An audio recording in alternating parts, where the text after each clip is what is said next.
The scene just outside our CBC Vancouver studios 10 years ago this week. For the second time in 17 years, the Canucks lost in Game 7 of the Stanley Cup final. And for the second time, downtown was engulfed in a riot. It is just after 8:30. The game ended about an hour ago, and this is the scene on Georgia Street, about 3 blocks away from Rogers Arena. 10 years later, the block looks a lot different. This evening, we're going to talk to 3 people who were on the streets during the riot. And let's begin with our exclusive interview with the police chief at the time, Jim Chu. In 1994, Chu was a sergeant at the corner of Robson and Thurlow Streets where that riot began. In 2011, he was the chief, and again near the flashpoint. I was about 4 blocks up the street at the edge of the crowd. But while police were once again overwhelmed by drunk, violent crowds, this time there was a big difference in bringing rioters to justice: cell phones. It had a huge influence in our success. I call it the world's first smartphone riot because everybody had that camera, video camera in their pockets. I saw different pictures where a guy was throwing a makeshift Molotov cocktail, and you had 11 people taking his picture. In 1994, we had 100 hours of grainy VHS footage. And in 2011, we had over 5,500 hours of high quality video. So you can stop it, you can zero in faces, you can enlarge it, plus 30,000 photographs. And so our ability to track down the rioters after was enhanced by all the citizens that were out there taking footage. You know, the big question a lot of people have, if the Canucks make it to the Stanley Cup final again and lose, what are the chances we'll go through this again? If you asked me that question in 2012, after we had massive amounts of publicity where we identified rioters, where we had public campaigns where rioters' pictures were shown through the news media, through posters, I would have said unlikely, because the message got out that if you riot in today's day and age, you'll be caught. But then after watching the Washington, D.C. riots, where again everybody had cameras and news footage and surveillance video, and people just rioted anyways. It's hard to explain what happens when people get into a crowd mentality.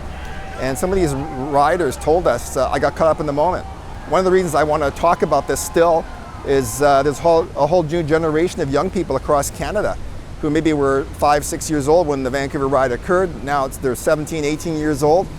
They should remember that with so much footage out there and so many cameras, you're going to get caught. And with social media now, your life's going to be ruined. I was actually Googling a young offender today because I wanted to know if his name was still on social media, and it was. Now, obviously, the news media and the criminal justice system are not allowed to publish his name, but with the internet now, it's there forever.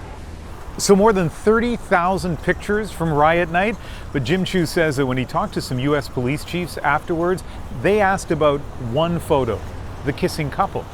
So we tracked them down to ask them about that night and what came next. In the chaos and confusion, this amateur video captured an anonymous couple falling to the pavement and police aggressively trying to get them off the road. But from street level, through the lens of professional photographer Richard Lamb, a single frame made the moment seem romantic. And it's a romance that has endured.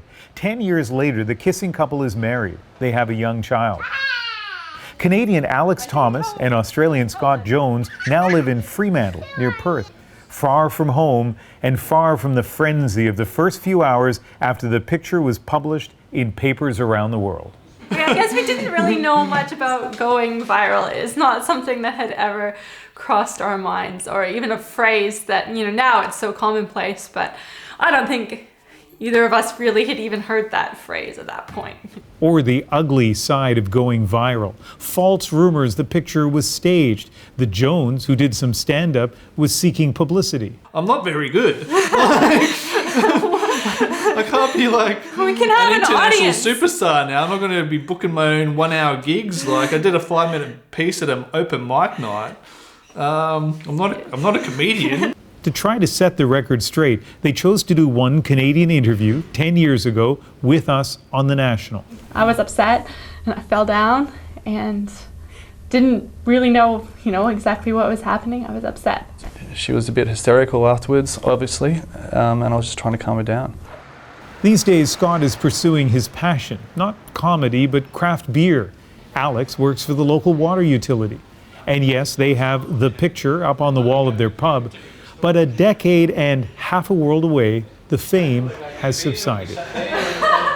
You know, you show people the photo, like I pointed out every now and then to people at the bar, and some people remember the photo, other people have no idea.